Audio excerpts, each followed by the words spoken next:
Diário de um Neurodivergente, parte 24.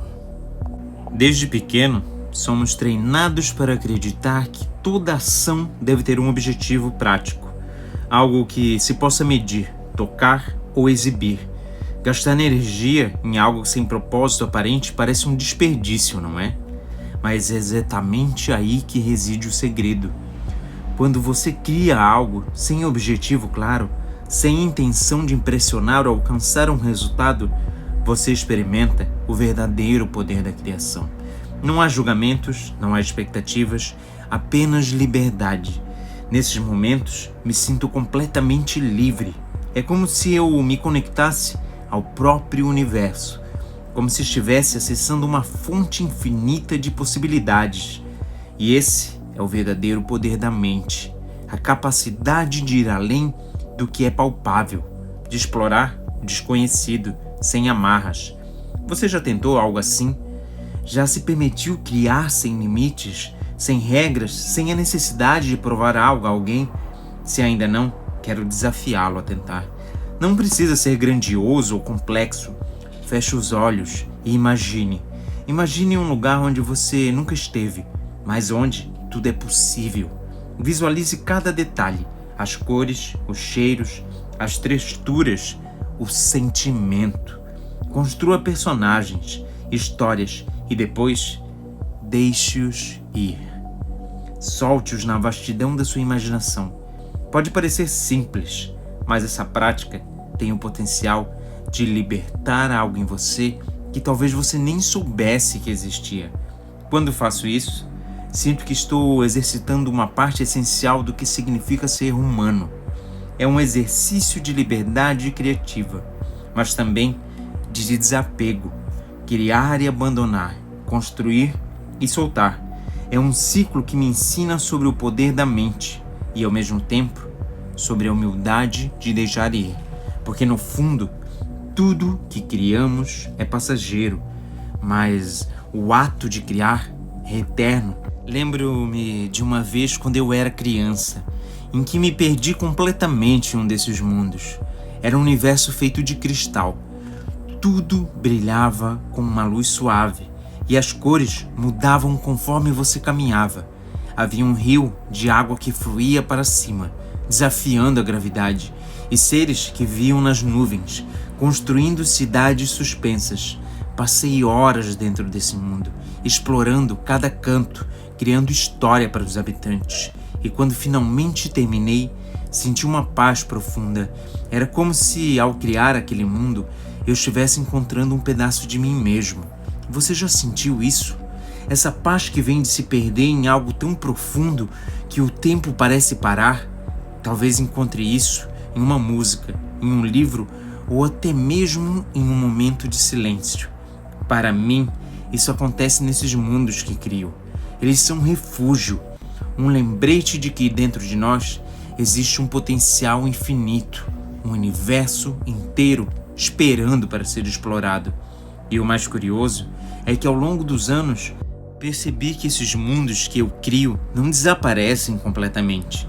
Eles deixam marcas, pequenas sementes plantadas na minha mente que florescem de maneiras inesperadas. Às vezes, uma ideia que tive em um desses mundos surge em um projeto, em uma conversa ou até mesmo em um sonho. É como se as criações, embora temporárias, continuassem a viver dentro de mim, moldando quem sou e como vejo o mundo. E isso, caro leitor, é o poder da criação. Não se trata de produzir algo tangível ou reconhecido. Trata-se de conectar-se com a parte mais profunda de si mesmo, de acessar um lugar onde tudo é possível e onde você é verdadeiramente livre. É um lembrete de que somos mais do que nossas rotinas, mais do que nossas obrigações. Somos criadores, exploradores e, acima de tudo, somos seres capazes de imaginar e transformar. Então, novamente, quero desafiá-lo a tentar. Não importa onde você esteja ou o que esteja fazendo, reserve um momento para fechar os olhos e imaginar. Deixe sua mente vagar, sem pressa, sem julgamentos. Permita-se criar algo novo, algo único, e depois solte. Veja o que acontece. Talvez, assim como eu, você descubra algo sobre si mesmo que nunca soube que estava lá. A arte de pensar, como gosto de chamá-la, é um presente que todos temos, mas que muitas vezes esquecemos de usar. Vivemos em um mundo que nos pressiona a ser práticos, produtivos, objetivos, mas às vezes a verdadeira magia está em ser livre, em se perder na vastidão da nossa imaginação. E é lá que encontramos o que realmente importa. É lá que nos conectamos com algo maior. E ao fazer isso, espero que você, assim como eu, descubra o poder transformador da criação. Porque no final, não se trata do que criamos, mas do que nos tornamos ao criar. Sinto que já estamos próximos o suficiente para que eu te conte um segredo. Mas antes de seguir, quero combinar algo com você. Esse segredo fica apenas entre nós. Não que eu tenha medo de dividi-lo, mas porque é algo tão íntimo, tão profundamente conectado à essência do que eu sou, que acredito que apenas quem percorreu as páginas desse livro até aqui, que encaminhou comigo por tantos pensamentos e experiências, pode entender sem julgamentos. Você consegue imaginar algo que acontece apenas dentro de você, mas que é tão real quanto qualquer coisa fora? Essa é a natureza do segredo que eu quero compartilhar. Muitas das ideias que formaram um projeto que venho construindo não surgiram apenas de dias e noites de reflexão e observação. Elas vieram de um lugar muito mais misterioso e até mesmo inexplicável. Vieram de sonhos, e não qualquer sonho, mas de encontros que tive comigo mesmo dentro deles. Sim, é isso mesmo.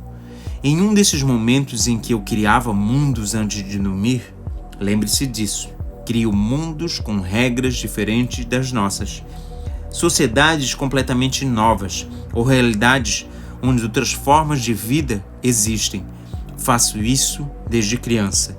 Uma noite, enquanto criava um desses mundos, adormeci. Mas dessa vez, não foi apenas um sonho. Foi algo inusitado aconteceu. Permaneci nesse mundo que criei, mas havia algo, ou melhor, alguém lá que eu não esperava encontrar. Me deparei comigo mesmo. E agora peço que leia o que vem a seguir com a mente mais aberta possível. Sei que isso pode soar incrível, até mesmo um pouco surreal, mas é exatamente o que aconteceu. Nesse sonho, encontrei uma versão de mim. Não apenas uma projeção de como eu me via, mas uma versão tão real, tão palpável, que foi como olhar no espelho. Mas o espelho estava do outro lado da sala. Essa versão de mim parecia saber muito mais do que eu sabia. Tinha uma postura tranquila, confiante, mas com um olhar penetrante que me dava a sensação de que eu estava diante de algo muito maior do que eu conseguia compreender. Nosso primeiro encontro foi silencioso, não houve palavras imediatas, apenas um reconhecimento profundo. Era como se ele estivesse me esperando, como se soubesse que mais cedo ou mais tarde eu chegaria ali. Então ele começou a falar. Não eram palavras convencionais, era quase como se ele estivesse se comunicando diretamente com a minha mente. Uma conversa sem som, mas cheia de significados. Ele disse que havia muito que eu precisava aprender e que ele estava ali para me ajudar a entender o que eu devia fazer com o projeto. Você está no caminho certo, mas ainda não viu tudo, ele disse. Você tem ferramentas que nem imagina, e sua maior missão é despertar não apenas a si mesmo, mas também aos outros.